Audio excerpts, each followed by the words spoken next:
I'm not here to analyze psychopaths.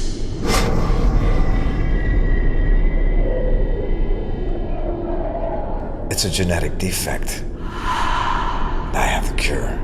I share my home with the insane, the mentally defective. My home is their last stop.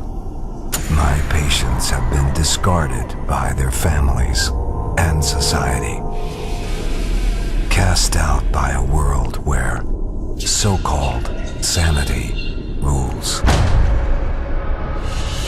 It's not a result of social trauma or family dysfunctionality. We have no illusions here about God or miracles. In my home,